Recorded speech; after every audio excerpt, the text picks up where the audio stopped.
figured out the song after that. You know, I did some research. All right, hold on.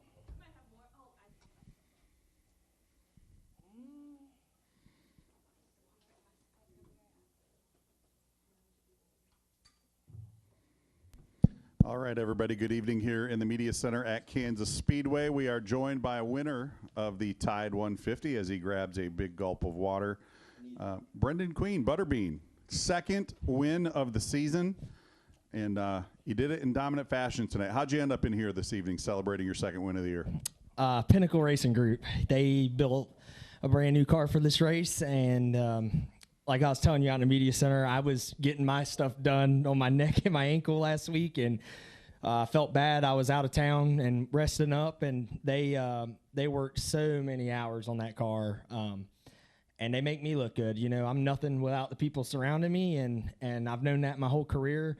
But it's all about putting yourself in a good position with people that believe in you and you believe in them, and you know, I always think the sky's the limit when that happens, and I've been blessed the last 3-4 years to be with really good people that make me look better than I am.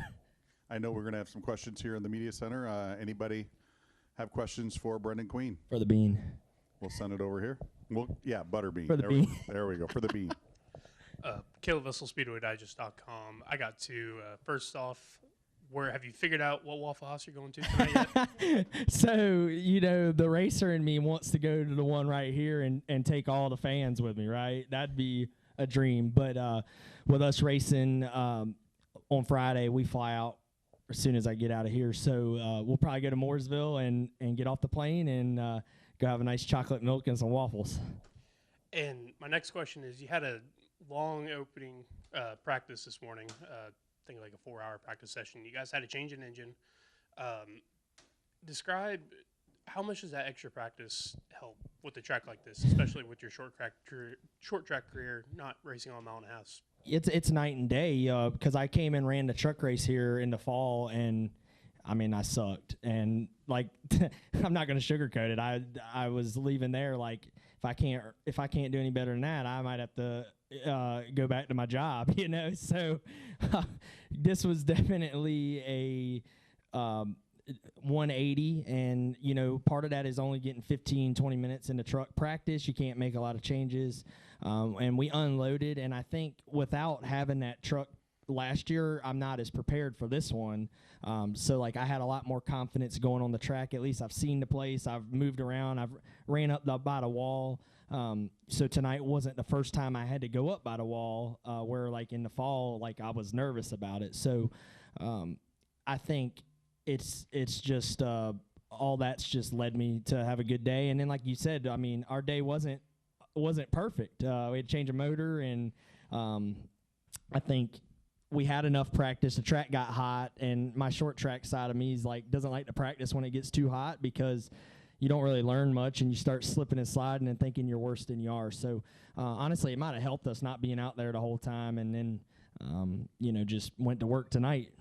I knew in that first session, the first laps on the track, we were P1, and I was like, if it cools down, it should drive like that. Tim Moore Motorsports today. Congrats on the win. You had mentioned your truck experience. How much did that help you here tonight? And obviously, the last time you were here, it was really windy. Tonight, not as much. Were you surprised in how different, at least the handling felt throughout the evening?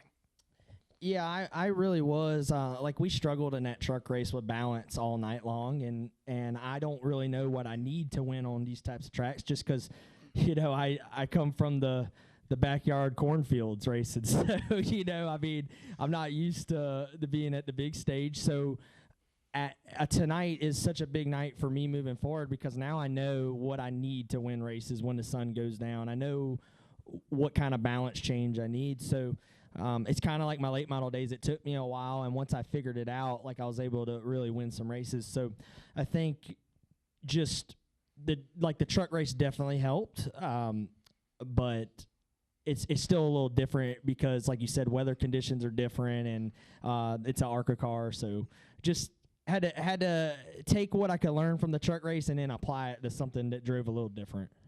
And I'm wondering, because at one point in that first half, you were about, I think it was 2.5 seconds off the lead behind William. What is it that you learned? Is there something maybe that, you saved your tires a little bit better with the short track experience that got you back to him to ultimately pass him on the inside? Probably a never give up attitude, and Derek Nealon doing such a good job spotting. But I truly think in my late model career, I've always had that mentality, like just keep finding a way. I mean, the worst case that happens is he beats me. He's already beaten me. Go to searching. And I really found a line down in 3 and 4. Like, I was really good on the bottom tonight. Like, I used the top to run him down a little bit. And then, like, I ended up going back to the bottom, and I felt like I was probably the best car wrapping 3 and 4. 1 and 2 could have went either way at times. And then, I found that following William, and then you never know what kind of changes they're going to make, because they're going to get better throughout the race too. But learned a lot about pulling them back on the side draft down the back stretch, and just making smart decisions, smart moves. We don't need to get in a wreck, and we don't need to tear up equipment, and you got to be at the end to have a shot. And if I wreck on lap 40 trying to chase him down or side draft him, I'm not sitting in here. And one last question. Moving forward now, big picture, this is 2 wins, obviously, here in Daytona. What do you have to do moving forward to get the championship here in the ARCA Series?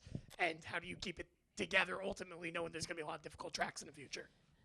Yeah, y'all going to see the Bean on a road course. That's going to be insane. And I got to do my homework, and working with everybody at Chevy has been awesome, and I think they're going to help prepare me for all those. But I mean, it's just like doing what we're doing tonight, doing our job, executing, making smart decisions, and not putting ourselves in a bad spot. If we can't win, run second, run third. You can't win a championship when you're wrecking trying to win. So you just got to be smart. At the same time, I want to win races. Like, I need to win races, but I'm also trying to just make my name respected in the sport of being smart and not tearing up people's equipment or my own team's equipment, because they work too hard and it costs too much.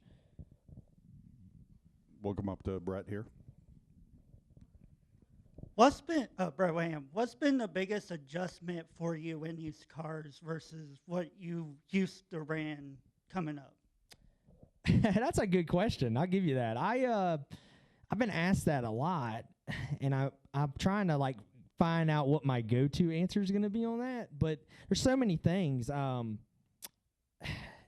think being on a bigger stage, a bigger platform, the air, restarts. I mean, late model racing, we go 3rd to 4th, and you use the clutch. The restarts tonight, I'm going 1st, 2nd, 3rd, 4th, and no clutch. So learning how to manage that, aero block, run where they're not, but then when they're behind you, run where they're going to run. And it's just all those little things add up, and you have to do them to be successful. And I learned a lot tonight that's going to help me probably at Charlotte.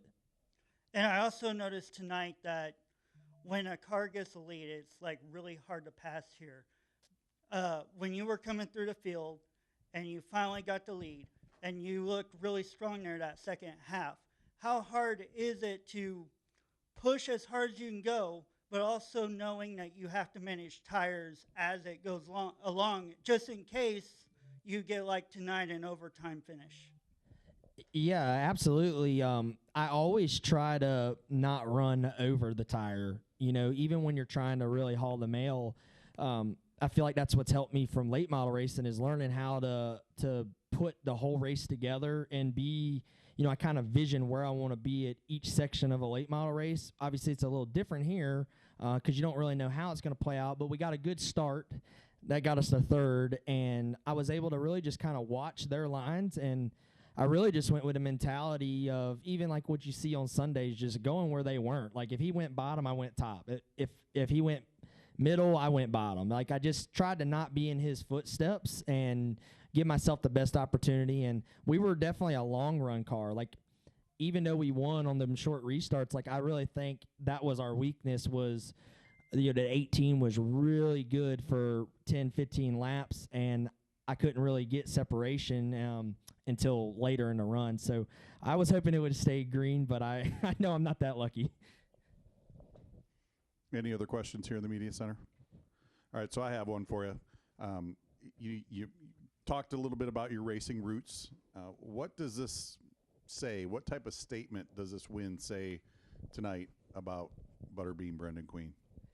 That's a good question too. I think just follow your dreams. You know, there was a time when I was a late model guy, and that's all it was going to be. And I always dreamed in the right opportunity to be in this position that I could go out there and perform. But to see it become a reality, it just shows that this one's for the short track guys, and we can do it. And you know, some of the best talent comes out of the Cars Tour and late model stocks on the East Coast. And if it wasn't just about the sponsorship, there's a lot of drivers that could be sitting here. All right, congratulations on your second win of the year. We'll see you at Charlotte. Thank you. Appreciate it. See you there. Thank you all, everybody in here. Appreciate y'all. And that will conclude the broadcast day. That will conclude the broadcast day.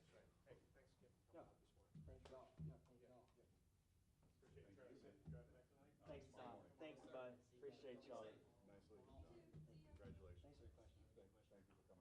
Yeah, man. Thank you. Racing boys. Been following you guys for a while for late models and stuff, man. Like you said, we're dirt guys ourselves. I love it. I run my dirt late model a little bit. So. You doing any racing this year on the dirt late model? Yeah, I was gonna go to Natural Bridge last week and it rained out. Yeah. So. So we got nothing scheduled.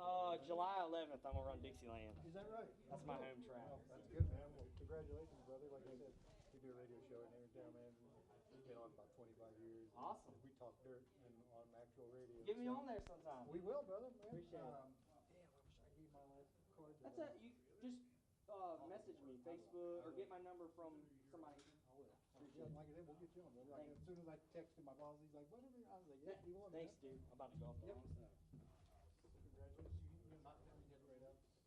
Yeah, I'm gonna go change. We gotta go get on. That's stuff. So they say we find a place to hang. Congratulations, brother. Like I said, we'll get with you.